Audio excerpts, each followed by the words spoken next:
Selamat pagi, salam sejahtera. Ini berita terkini yang kita terima, yaitu UMNO terima PH, tolak Perikatan Nasional. UMNO terima Anwar Ibrahim, menolak Muhyiddin Yassin. Anwar kini hampir pasti jadi Perdana Menteri yang ke-10. Alhamdulillah. Mesyuarat MT UMNO malam tadi akhirnya memutuskan untuk bersama dengan PH untuk membentuk sebuah kerajaan perpaduan. Dalam waktu yang sama, ini bererti UMNO menolak untuk bersama dengan Perikatan Nasional yang tiba-tiba juga mahu membentuk kerajaan perpaduan, walaupun Muhyiddin Yassin dengan sombongnya menolak idea kerajaan perpaduan sebelum ini yang dititahkan dan dicadangkan oleh Duli Yang Maha Mulia yang di-Pertuan Agong.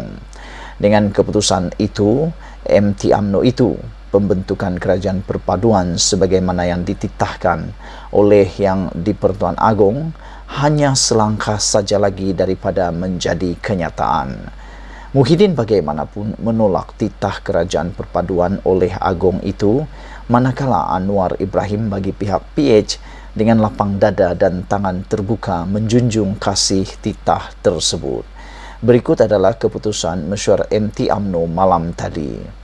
Mesyuarat khas Majlis Kerja Tertinggi UMNO MKT UMNO pada 23 November 2022 bersama 28 Rabiul Akhir 1444 Hijriah yang dipengerusikan oleh YB Datuk Seri Dr. Ahmad Zahid Hamidi, Presiden UMNO telah membuat beberapa ketetapan seperti berikut. Pertama, MKT mengambil maklum dan memperhalus segala butiran kedua-dua perbincangan yang telah dijalankan oleh Jawatan Kuasa Perundingan Barisan Nasional dan Pakatan Harapan PH dan Perikatan Nasional PN.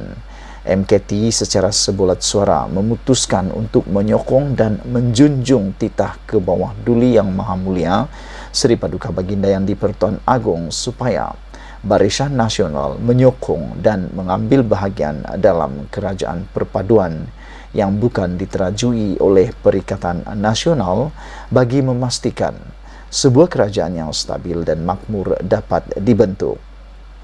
MKT juga bersetuju semua wakil-wakil rakyat dan parti yang memenangi kerusi parlimen pada PRU 15 mematuhi dan menerima sebarang bentuk kerajaan perpaduan atau lain-lain bentuk kerajaan yang bakal dimasyurkan oleh Seri Paduka Baginda yang di-Pertuan Agong.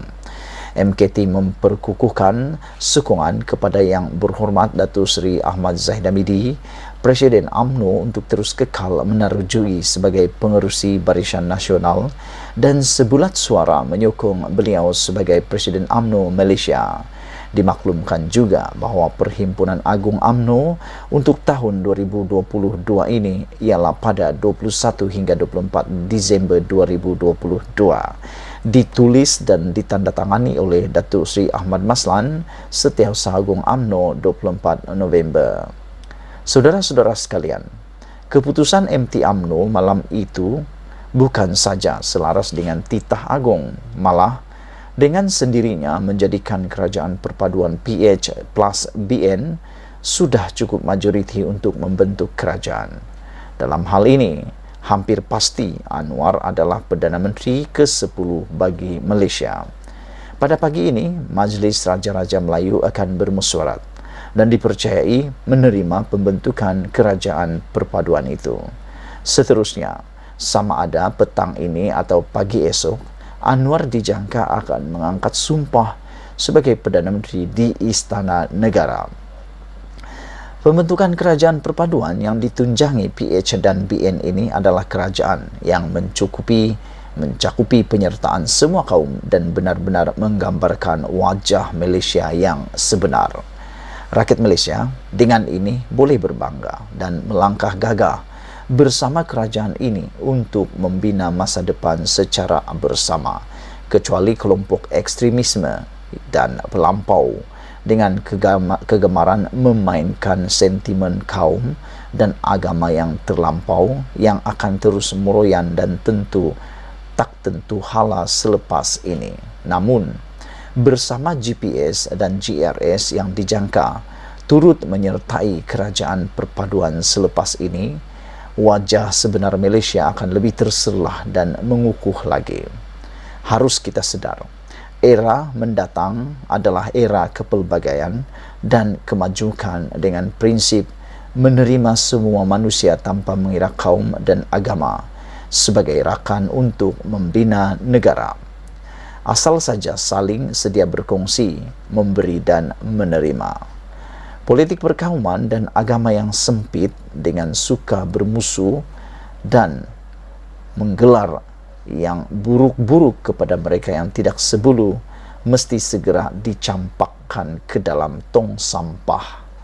Memang ada cabaran besar di hadapan, tapi dengan sokongan majoriti kita semua, Pakatan Harapan dan BN diyakini mampu mendepani segala cabaran untuk memastikan negara terus cemerlang lagi.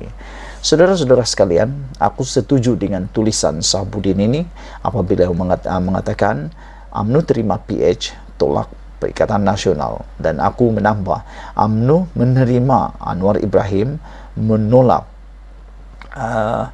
Muhyiddin Anwar hampir pasti jadi Perdana Menteri yang ke-10. Aku setuju.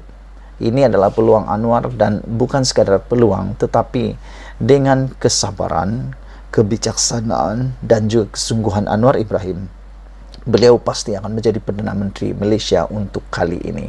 Manakala tindakan Muhyiddin yang kelihatan sombong dan bongkak menolak titah yang di Pertuan Agong kemarin tanpa memikirkan panjang lebar telah menyinggung yang di Pertuan Agong. Selain daripada itu, rakan-rakan aku kata, Muhyiddin ini bolehlah dikatakan mengejar yang terbang tapi tak dapat-dapat, yang digendong berciciran pula. Saudara-saudara sekalian, aku yakin Muhyiddin mungkin menyesal kerana kali ini dia benar-benar jadi pembangkang. Kamu tahukah, mau jadi pembangkang itu bukan semudah ABC. Menjadi pembangkang itu bukan semudah seperti kira-kira jari. Ramai orang kata lebih baik UMNO jadi pembangkang. Tapi tahukah Anda, 5 tahun jadi pembangkang itu macam-macam boleh berlaku. Adalah lebih baik tindakan Barisan Nasional ini menerima titah yang di Pertuan Agong, kerana aku yakin apabila Agung bertitah, apabila Agung bersuara, maka itu tentunya sudah difikirkan sedalam-dalamnya, dan itulah yang terbaik untuk rakyat dan kerajaan baginda. Saudara-saudara sekalian, dengan ini juga kita akan melihat satu era baru di Malaysia, satu era pentadbiran baru di Malaysia, dan aku sebagai pemerhati, aku jangka akan ada pemulihan luar biasa dalam negara Malaysia apabila Pakatan Harapan dan Barisan Nasional, dua-dua kumpulan jago ini dapat bergabung. Kita tengok nanti. Malaysia kita punya, kita juga sama-sama cintai Malaysiaku. Bye-bye.